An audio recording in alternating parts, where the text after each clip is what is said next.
तालुक्यातील नारायणगाव पारगाव राज्य महामार्ग क्रमांक 112च्या कामासंदर्भात एक अत्यंत महत्त्वाची आणि दिलासादायक बातमी समोर येत आहे। या मार्गाचे काम आता अगदी अंतिम टप्प्यात पोहोचले आहे।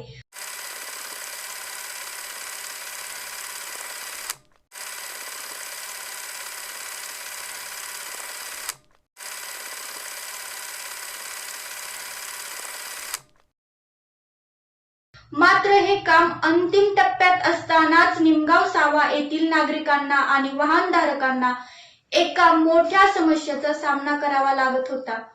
अखेर एका पत्रकाराच्या सतर्कतेमुळे आणि सातत्यपूर्ण पाठपुराव्यामुळे ही मोठी डोकेदुखी आता कायमची दूर झाली आहे। काय आहे हा संपूर्ण प्रकार आणि हा प्रश्न नेमका कसा सुटला जाणून घेऊयात आजच्या या विशेष बातमीच्या माध्यमातून। नमस्कार, मी आदिती आणि आपण पाहता तृतेक्स न्यूज। नारायणगाव पारगाव राज्य महामार्ग 112 हा या भागातील दळणवळणाच्या दृष्टीने अत्यंत महत्त्वाचा आणि मुख्य रस्ता मानला जातो। या रस्त्याचे डांबरीकरण आणि रुंदीकरणाचे काम सध्या अंतिम टप्प्यात आहे, पण असे असतानाच निमगाव सावा परिसरांमध्ये एक मोठा अडथळा निर्माण झाला होता। येथील मुख्य रस्त्यालगत असणाऱ्या गटार लाईनीच्या अगदी शेजारी एक मोठी आणि धोकादायक खड्डा पडला होता। हा खड्डा इतका गैरसोयीचा ठरत होता की यामुळे या ठिकाणी चारचाकी वाहनांना म्हणजेच 4 व्हीलर्सना पार्किंग करण्यासाठी जागाच उरली नव्हती। निमगाव सावा येथे भरणारा आठवडे बाजार हा पंचक्रोशीतील नागरिकांसाठी अत्यंत महत्त्वाचा आहे।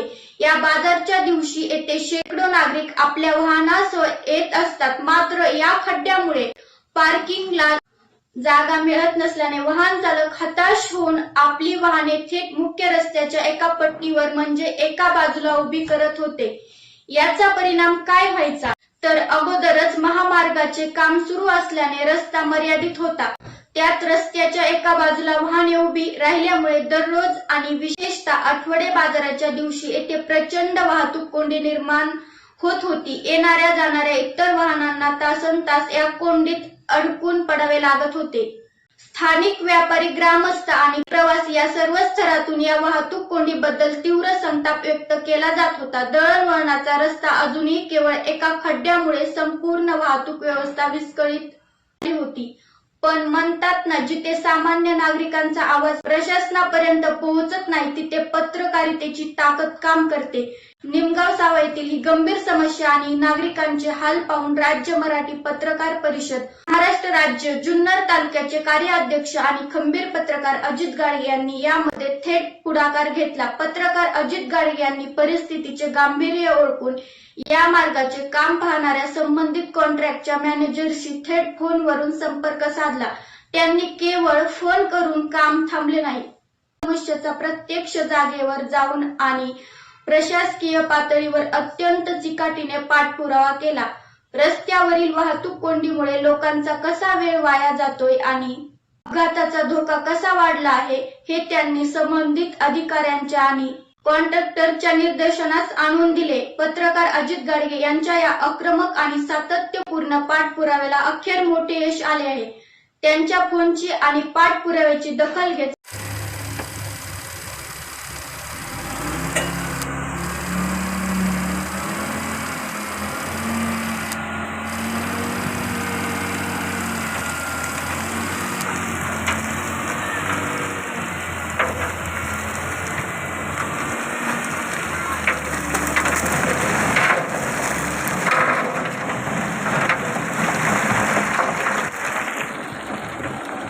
संबंधित कॉन्ट्रॅक्टरच्या मॅनेजरने तात्काळ पावले उचलली। निमगाव सावा येथील त्या धोकादायक गटार लाईन शेजारील खड्ड्यामध्ये तातडीने मुरुम टाकण्यात आला। हा खड्डा पूर्णपणे बुजवून ती व्यवस्थित सपाट करण्यात आली होती। याचा थेट फायदा असा झाला की जो खड्डा आधी अडथळा ठरत होता तो बुजवून आता त्या ठिकाणी एक उत्तम आणि प्रशस्त 4 व्हीलर पार्किंग सुविधा तयार झाली आहे। परिस्थिती पूर्णपणे बदलली आहे। आठवडे बाजारला येणारा पार्किंगचा आणि वाहतूक कोंडीचा जो सर्वात मोठा प्रश्न होता तो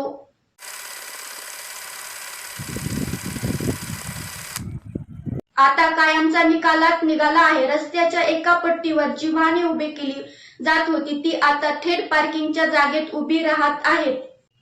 परिणामी नारायणगाव पारगाव राज्य महामार्ग 112 आता दळणवळणासाठी पूर्णपणे खुला, सुरक्षित आणि मोकळा झाला आहे.